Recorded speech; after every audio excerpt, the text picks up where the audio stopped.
इस बात पर तमाम इब्राहीमी मज़ाहिब का इत्तफ़ाक़ है कि अल्लाह रब्बुल इज़्ज़त ने अपने दस्त कुदरत से हज़रत आदम अलैहिस्सलाम को पैदा फरमाया और उन्हें जन्नत में दाखिल किया। कुछ अरसे बाद आदम की दिलजोई के लिए अल्लाह ने आपके बाएं पसली से अम्मा हव्वा को पैदा किया और दोनों बहिश्त में रहने के बाद इस ज़मीन पर तशरीफ़ लाए। इस तरह आज दुनिया में आबाद तमाम लोग हज़रत आदम और हव्वा की औलाद हैं। लेकिन जूज़ माइथोलॉजी में तारीख़ इंसानी की एक मुख्तलिफ कहानी मिलती है जिसे सुनकर हर शख्स हैरान रह जाता है। दरअसल यहूदियों की मुक़द्दस किताब तिलमुद के मुताबिक हज़रत हव्वा आदम अलैहिस्सलाम की पहली बीवी नहीं थी, बल्कि उनसे पहले एक औरत की तख्लीक हुई थी जिसका नाम लिलित था। लिलित खुसूसियत और मर्तबे में आदम के बराबर थी, क्योंकि ज़मीन से फरिश्तों ने जिस मिट्टी को लाया था उस मिट्टी से आदम की तख्लीक हुई और उसी मिट्टी के बचे हुए हिस्से से लिलित को पैदा किया गया। इस तरह आदम और लिलित दोनों जन्नत के ईडन नामी बाग में रहा करते थे।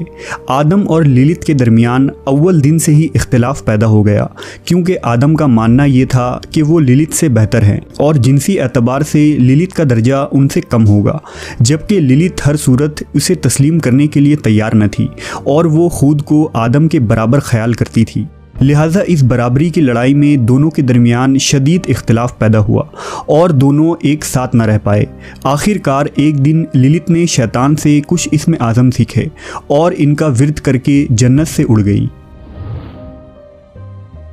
आदम ने खुदावंद से फरमाया, ए खुदावंद, वो औरत जो तूने मेरे दिल बहलाने के खातिर दी थी वो भाग गई है। लिहाजा खुदावंद ने 3 फरिश्तों को लिलित की तलाश में रवाना किया। फरिश्तों को लिलित एक समुंदर के दरमियान गोते लगाते हुए दिखी, लिहाजा उन्होंने उसे वापस चलने को कहा, लेकिन लिलित ने चलने से इनकार कर दिया।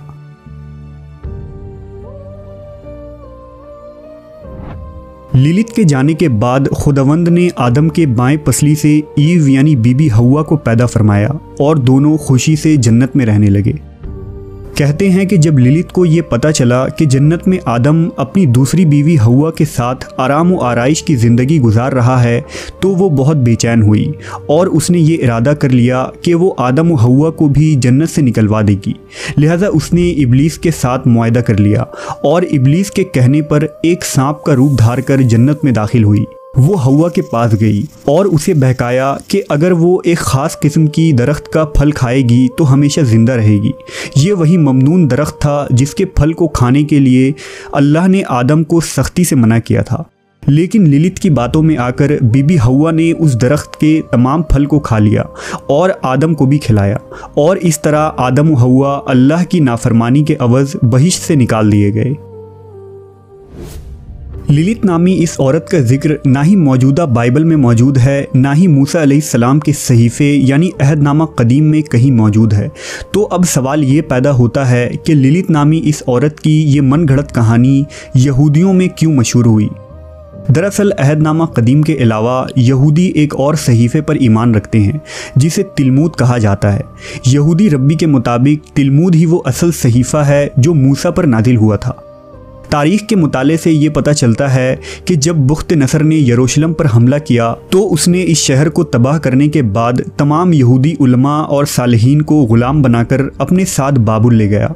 बाबुल शहर में यहूदियों के लिए तिल अबीब नामी एक बस्ती बसाई गई, जहाँ यहूदी मकामी बाबली लोगों के साथ रहने लगे। बाबुल में सैकड़ों साल रहने की वजह से यहूदियों ने यहाँ के मुख्तलिफ हुनर और उलूम सीखे। इसी दौरान यहूदियों ने बाबुली लोगों के अफसाने और माइथोलॉजी को तौरेत में शामिल कर लिया। सुमेरी और बाबुली किताबों में उस वक्त लिलिथो नामी चुड़ैल औरत की कहानी मशहूर थी, जो 2 परों वाली एक शैतानी बदरूह थी और रात को बच्चों और मर्दों पर हमला किया करती थी। कदीम बाबुल की एक मशहूर दास्तान द एपिक ऑफ गिलगमिश में भी लिलिथो नामी औरत का जिक्र मिलता है। लिहाजा यहूदी रब्बियों और उलमा ने लिलिथो के इस अफसानवी किरदार को अपनी किताब तिलमुद में भी शामिल कर लिया। जूस माइथोलॉजी में अगर लिलित की जिस्मानी हैयत की बात की जाए तो ये कहा जाता है कि लिलित के 2 पर हैं जिनकी मदद से ये उड़ती है। लिलित हामला औरतों, छोटे बच्चों और मर्दों की खास दुश्मन है। लिलित रात के अंधेरों में नमूदार होती है और किसी भी हामला औरत को नुकसान पहुंचाती है और छोटे बच्चों को उठाकर ले जाती है। इसके अलावा नौजवान औरतों और मर्दों को जिना जैसे गंदे और हराम फेल पर भी उकसाती है। इसलिए तिलमुद में ये कहा गया है कि ये ममनून है कि मर्द अकेले कमरे में सोए, क्योंकि लिलित रात के अंधेरे में जाहिर होती है और मर्द के साथ हम बिस्तर होकर उसके नुत्फे का इंजाल करती है, जिससे वो मजीद शयातीन को जन्म देती है। वहीं दूसरी तरफ लिलित को मानने वालों का कहना है कि लिलित की कहानी दुनिया के बहुत सारे आसमानी किताबों, असातीरों और देवमालाई किस्सों में मौजूद है। मसलन लामास्तु, जिसे कदीम मेसोपोटामिया में नाइट गॉडेस कहा जाता था। लामास्तु एक खूबसूरत बदरू औरत की हैसियत से मशहूर है, जिसे कदीम मेसोपोटामियन जिनसी ख्वाहिश की देवी मानते हैं और जो रात के वक्त नमूदार होकर हामला औरतों पर हमला करती हैं और उनके बच्चों को उठाकर ले जाती हैं। इसी तरह लामिया, जो कदीम यूनान की एक मशहूर देवी मानी जाती है, जो पोजाइडन देवता की बेटी थी, जिसके पास बेमिसाल खूबसूरती थी। वो रात के वक्त सोते हुए लोगों को परेशान करती है और अपने ही बच्चों को जन्म देकर खा जाती है। यहूदी असातीर में भी हज़रत सुलेमान अलैहिस्सलाम के मुताल्लिक अफसानों में कई बदरूह औरतों का जिक्र मिलता है, जिसे आपने अपने कब्जे में रखा था। उन्हीं बदरूह में एक बदरूह ओज़िरुत भी थी, जिसकी खुसूसियत लिलित से बहुत हद तक मिलती जुलती है। इसी तरह के एक बदरूह औरत का जिक्र हिंदू मजहब के असातीरों में भी मिलती है, जिसे याक्षिनी कहा गया है, जो एक ताकतवर मखलूक है। वो तमाम शयातीन से ऊपर बताई गई है। तंत्रा लोग अक्सर याक्षिनी की पूजा करते हैं और उससे ताकत हासिल करते हैं। याक्षिनी रात के वक्त सोते हुए साधुओं के पास आती है और उनके साथ हम बिस्तर होकर साधुओं के दिमाग पर हावी हो जाती है।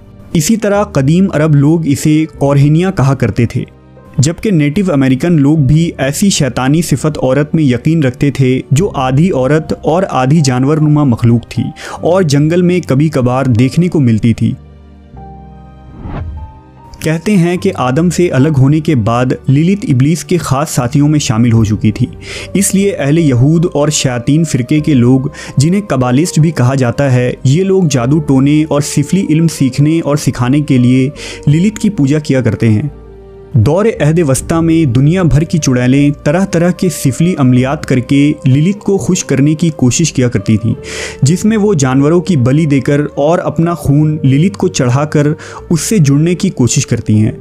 साल 1899 में चार्ल्स लेलैंड ने अरादिया और द गॉस्पेल ऑफ विचर्स नामी किताब की तसनीफ़ की, जिसमें अरादिया नामी एक शैतान सिफत औरत का जिक्र मिलता है, जो इस ज़मीन पर आकर काले जादू और सिफली इल्म लोगों को सिखाती है। चार्ल्स ने लिलित को ही अरादिया का दूसरा नाम करार दिया है और बताया है कि चुड़ैल और कबाला इल्म के माहिरीन कदीम ज़माने से ही लिलित की पूजा करते आए हैं, जो इस कायनात की कदीम तरीन मखलूक है।